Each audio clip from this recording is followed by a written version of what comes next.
Juliana Gonçalves e esse é o nosso canal Leis e Crimes. Aqui nesse nosso canal a gente conta histórias de crimes de repercussão que já tiveram julgamento, né, na sua grande maioria, e também responde questões que as pessoas deixam aí ou nos próprios comentários do YouTube ou nas nossas redes sociais, tá? Antes de começar a falar do caso de hoje, eu gostaria de pedir para que todo mundo se inscrevesse no canal. Gente, se inscreve, é só apertar o botãozinho vermelho lá que está escrito inscreva-se. Cliquem no sininho e sigam-nos também nas redes sociais que estão aparecendo aí no TikTok, no Instagram e no Facebook, tá? Deixem lá suas questões jurídicas que vocês tenham, curiosidades que vocês tenham, que vocês queiram que a gente trate. Desde que seja de forma genérica, tá? A gente não pode tratar de casos específicos, mas de forma genérica. E vamos ao caso, né? Hoje a gente vai falar sobre o caso de Azaria Chamberlain. É um caso que aconteceu na Austrália em 1980. É um caso que foi muito polêmico. Na Austrália, inclusive, eu vi alguns documentários que eles dizem que foi como o caso de O.J. Simpson nos Estados Unidos. Foi um caso de muita repercussão lá. Teve uma repercussão muito grande no país, tá? É o caso do Dingo, né? No outro vídeo de trás, quando a gente foi falar da Isabella Nardoni, eu cheguei a comentar sobre esse caso. E aí eu resolvi falar sobre ele porque é um caso bastante interessante também. O Dingo, vai aparecer na foto aí, ele é um tipo de cachorro, um lobo, algo assim, selvagem, que tem muito na Austrália, tá? E o caso ocorreu, a vítima, no caso, era Azaria Chamberlain, que nasceu em 11 de junho de 1980. Seus pais eram Lyd e Mitchell Chamberlain. Ele, inclusive, era pastor de uma igreja adventista e o casal tinha outros 2 filhos na época, que eram maiores, um com 9 anos e outro com 6 anos. O caso, o que aconteceu? A família foi acampar, toda reunida, né, numa montanha que existe na Austrália, que se chama Ururu. Aí existem várias pronúncias, tá? Porque como é o inglês australiano, tem uns chamam de Uluru, Ururu, algo assim. Mas enfim, vai aparecer aí também a foto do local. É um local muito bonito, é uma montanha vermelha, tá? Essa montanha, essa rocha vermelha se chama Rocha de Ayr. E estavam com eles várias pessoas, eles não estavam sozinhos, eles estavam com várias pessoas da comunidade deles, da igreja deles, e estavam fazendo acampamentos e churrasco nesse local. A Azaria, nessa época, ela tinha pouco mais de 9 semanas, tá? E no local, tinham muitos dingos no local, as pessoas que deram entrevistas falam que tinham muitos desses animais lá, que eles ficavam por ali enquanto as pessoas estavam fazendo churrasco e tal, mas não se tinha até então nenhum relato e nenhum escrito de que houvesse tido algum caso de ataque por esse tipo de animal a pessoas, tá? Segundo informações da mãe, né, da Azaria, da Lindy, ela deixou a menina dormindo, colocou a menina para dormir, né, no interior da barraca, e se reuniu com o restante do pessoal para fazer o churrasco. Quando, no meio da noite, ouviu-se um choro da criança e ela foi ver. Quando ela chegou para ver, ela só conseguiu ver a parte de trás do Dingo, né, do cachorro. Ele estava de frente, ela não viu a parte da frente do cachorro, ela só viu a parte de trás. E o cachorro foi embora e ela entrou desesperada na barraca, procurou por todos os lugares e não encontrou a menina. Aí ela ficou muito desesperada. Tem esse depoimento dela que ela afirma que não conseguiu fazer nada no momento que ela entrou assim em estado de choque, que a única coisa que ela conseguiu fazer foi gritar para as pessoas que estavam ali virem com suas lanternas e suas tochas para tentar encontrar o Dingo, porque o Dingo tinha levado o filho dela, né? A gente vai estar botando aí um pedacinho dessa entrevista onde ela conta essa parte. It wasn't time to go and tell people. I just yelled out, has anyone got a torch? The dingo's got my baby.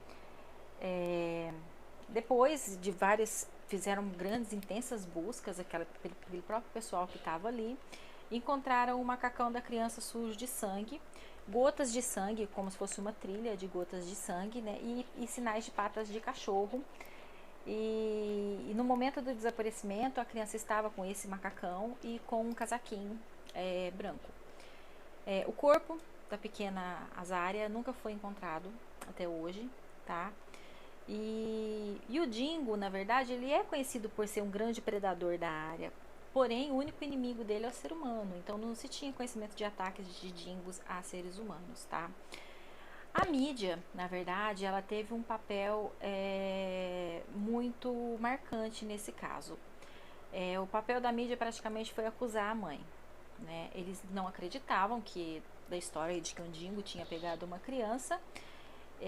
Então começaram a acusar a mãe, que tinha sido a mãe, que a mãe tinha feito algum ritual por religião, alguma coisa desse sentido, e começaram a publicar que ela era assassina de bebês e que ela era assassina da própria filha, criando toda uma narrativa em cima do acontecimento, não desacreditando, na verdade, a versão da mãe, tá?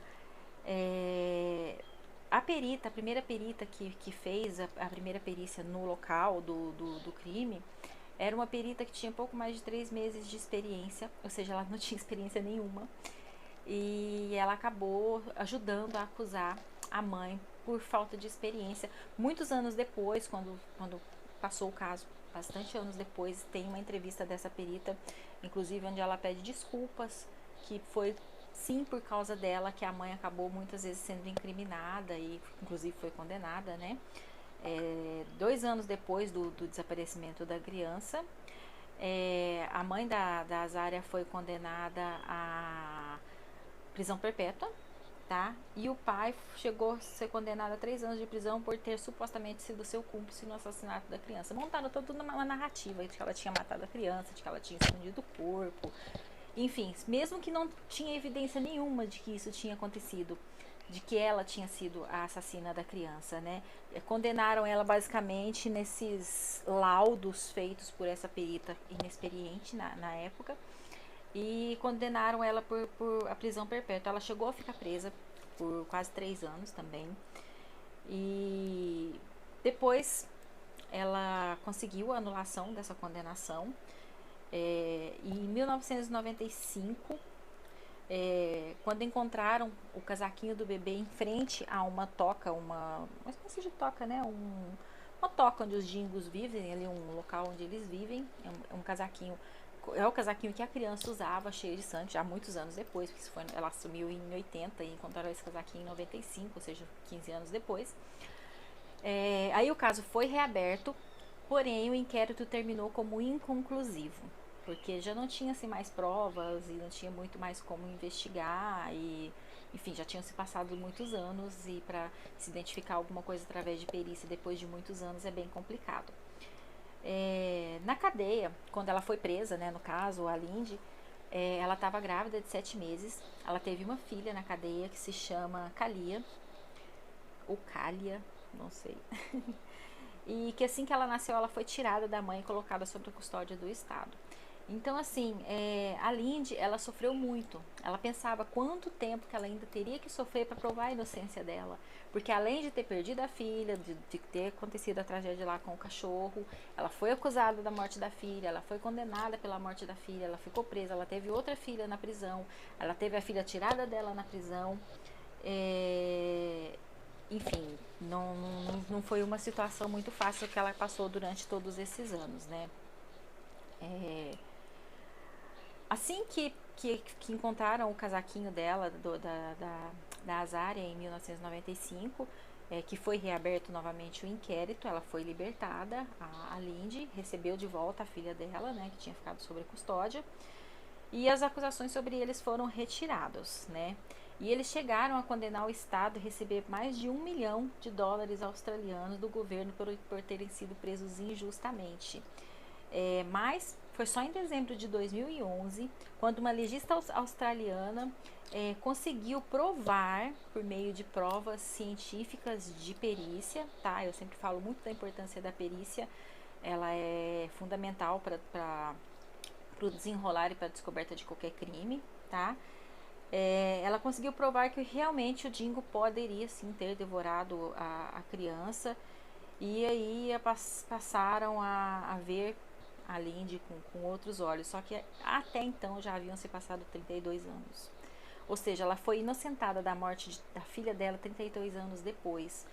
Realmente inocentada, com perícia, com provas, tudo, 32 anos depois, tá? Em uma conversa, em uma entrevista, né, que a mulher disse à mídia, a Lindy, ela conta que a mídia a tornou a vilã da história, né? Que se ela sorrisse, ela estava sorrindo, depreciando a morte da filha. Que se ela chorasse, provavelmente porque ela estava mentindo, era um choro falso. Até você passar, e ela diz que até você passar por uma situação dessa, você não sabe como você vai reagir. Eu fiz o melhor, ela fez o melhor que pôde com o que ela tinha naquele momento. Então, a mídia julgou muito o comportamento dela. E realmente você não sabe qual vai ser a sua reação. Cada pessoa reage de um jeito. Tem gente que se desespera, tem gente que se controla mais. Você julgar uma pessoa pela reação dela é muito superficial e com grandes riscos de erros, né? Enfim, esse caso, nesse caso em específico, é um erro jurídico extremamente grande, extremamente doído mesmo, né? Porque uma mãe foi condenada por uma coisa que ela não fez, né? Lindy acabou se separando hoje, atualmente, né? Eu vou colocar algumas fotos dela atualmente. Ela acabou se separando do pai de Azaria em 1991, né? O relacionamento não durou, não suportou, né? Se casou novamente com Rick Creighton, creio que seja assim que se pronuncia, tá? E que ela disse que foi uma pessoa que ajudou muito a ela superar tudo o que ela estava passando, né? Todo o sofrimento pela perda da filha, pelo julgamento da sociedade, pela pressão da imprensa, que ele ajudou ela a passar por tudo isso. E ela acabou, se casou com ele então e estão juntos até hoje. Até hoje ela faz alguns eventos, algumas coisas em nome da filha dela. Os outros filhos dela todos já cresceram, já são todos adultos atualmente, tá? Como eu disse, o corpo da menina nunca foi encontrado. É muito triste quando se tem um caso que o corpo nunca foi encontrado. A gente tem muitos aqui no Brasil também. Eu vou falar sobre esses casos também, como o caso do Bruno, né? Do assassinato da ex-mulher do Bruno, que agora eu não me recordo o nome, e outros casos que o corpo não foi encontrado. E quando não se tem o corpo, fica muito, parece que sempre vai parar uma dúvida, né, sobre aquele caso, né. No caso dela, em específico, né, da Azaria, o governo chegou a pedir desculpa pela prisão ilegal que ela sofreu. Foi uma atrapalhada muito grande da polícia australiana na época para fazer perícia, enfim, muita coisa ficou. Eles não acreditavam que poderiam. Depois do caso da Azaria, foram notificados diversos casos de ataque de dingo a crianças, principalmente. Então, depois do caso dela, que passou a ser notificado esse tipo de acontecimento. Então, sim, poderia acontecer, e foi comprovado por essa perícia depois, em 2011. Espero que vocês tenham gostado da história. É uma história triste, né? É uma história que envolve uma luta muito grande de uma mãe para provar a sua inocência. E é uma história que vem para mostrar para a gente também o quanto que às vezes a justiça pode ser falha. Você pode acabar quando às vezes a gente diz que pode condenar um inocente. Sim, um inocente pode ser condenado, e não é coisa do Brasil não, tá, gente? É coisa que acontece em qualquer lugar do mundo. Existem casos, se vocês quiserem eu trago para vocês também, americanos, de pessoas que foram para cadeira elétrica e depois descobriram que era inocente. Então, assim, isso pode acontecer, tá? Então, eu sempre digo, nunca, jamais deprecie um advogado criminalista por ele ser um advogado que defende, entre aspas, o bandido. Porque um dia você pode precisar de sendo uma pessoa inocente. Então, é muito cruel. Mas enfim, espero que vocês tenham gostado do vídeo, espero que vocês tenham gostado da história, espero que vocês tenham gostado da forma como a gente conta essa história, tá? Tem muita coisa na internet sobre isso, se vocês quiserem procurar, eu vou deixar alguns links também na descrição. E espero que vocês deixem seu like, espero que vocês se inscrevam no nosso canal pra gente continuar produzindo conteúdos aí pra gente de sobre esses assuntos, se vocês gostarem. Recomendem para quem gosta, tá, do assunto. Queria agradecer a todos que já curtiram o nosso canal. A gente já está quase atingindo 100 inscritos, né? Que eu acho que para mim, pode ser pouco para muita gente, mas para mim é uma meta muito importante. Eu estou muito feliz com isso. Sigam-nos também nas redes sociais, que a gente bota muita coisa interessante lá também, tá bom? Tchau!